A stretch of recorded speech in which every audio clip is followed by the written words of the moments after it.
Hello everybody, I'm Greg. Welcome to Gregsbeerreviews. Let's see what's in the fridge today, guys.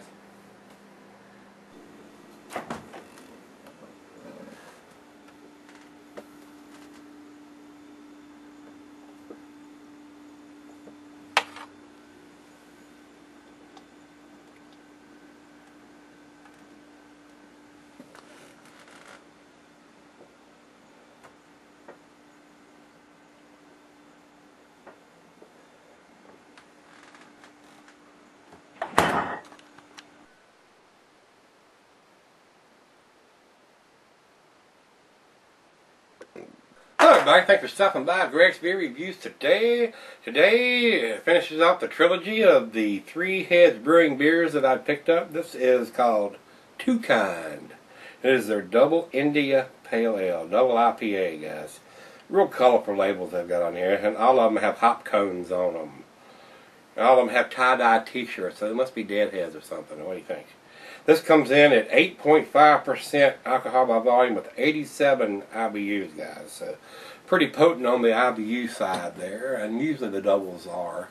So let's see where this one ends up. They're out of Rochester, New York. American Double, Imperial, a year-round availability. Food pairing for this: cuisines a barbecue, cheeses are peppery, Monterey, pepper jack, sharp, blue. Your more pungent cheeses, gorgonzola, Limburger go with this. The meat for this is game, grilled meat, salmon, fish, stronger fish dishes. Most of your more potent dishes go well with your IPAs.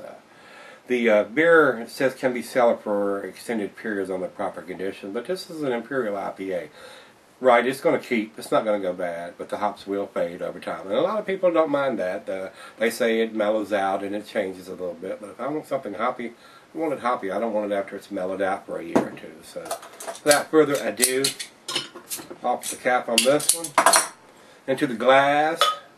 The last two beers that we've done have been pretty pleasant. They've been 8 beers, guys. My only gripe really is not having a date on the bottles. Alright. Wow. Boy, it's a very beautiful beer. Nice finger and a half white head on that one. Very carbonated, bubbles streaming up from the bottom. Very orangey. Not quite to the amber or the red, but it is quite tangerine-y. Very clear. I can see the bulb right through it.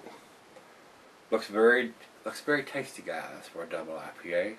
Right carbonated too. It's got a lot of bubbles streaming up from the bottom, reinforcing the head. It's got a nose on it. Very, very citrusy. I've got my nose right into bubbles on that one. Very, very tropical, orangey, grapefruit, citrusy. It smells wonderful. Just a little bit stronger than the one we did yesterday. So, wow. I'm impressed. It's got a wonderful aroma. Not getting the alcohol in the nose, so let's see what we get in the taste, everybody. Cheers.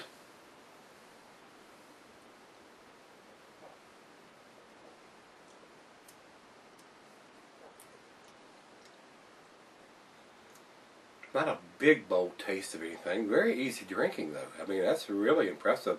I'm not getting the alcohol for that big of beer. 8.5% says here. What did I say it was on the label? 8.5, so that's correct. Very well made beer. I'm not getting the alcohol.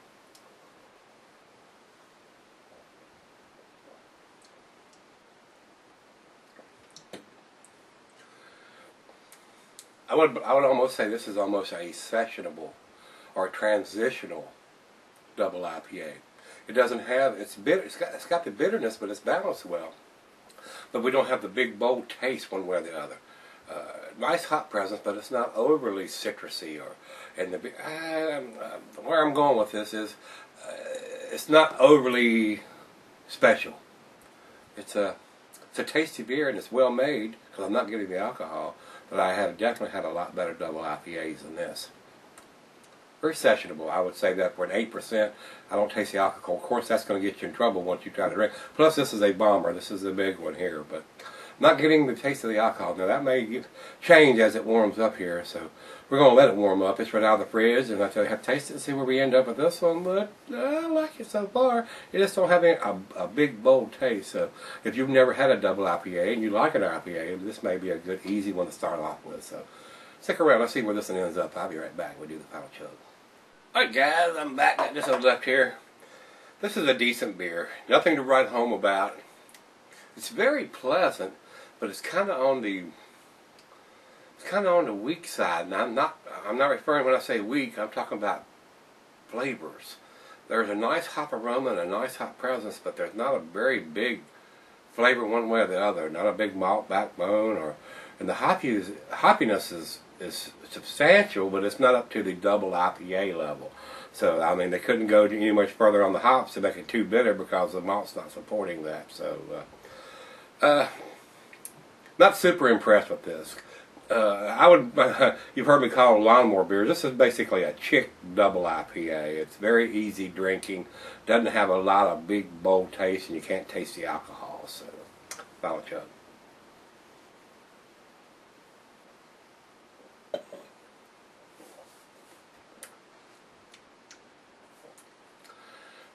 To me, it's just a little on the watery side for a double IPA. Just a little bit too much on the bland side. And I really like the other two, but this one's kind of a little on the weaker side, to my opinion of that. So that's what I'm gonna say. So I'm gonna give it, and it doesn't have a date on top of that. So I'm gonna give it a 6, which is the B. Not super impressed with this. I think it's an above average beer, but just slightly up into the B range. So, guys, if you had that beer, give me some comments back on this one, whether you liked it or didn't like it, loved it, couldn't stand it. Bear Habit comes up with 86, which is in their good range. And Rate Beer was not impressed. 76 overall and 22 in the style. So I'm kind of down with that on the 22 in the style. It doesn't fit the double IPA taste. It's like a big IPA, but it's not a double IPA. It doesn't have the taste to go with it. That's what I think about this. So if you've had this, give me some comments back on this, and you agree with me, disagree, you think I'm crazier than hell, whatever. Hit that like button if you like it. Let's look in the fridge tomorrow. It won't be 3 heads, because we've done all 3 of them.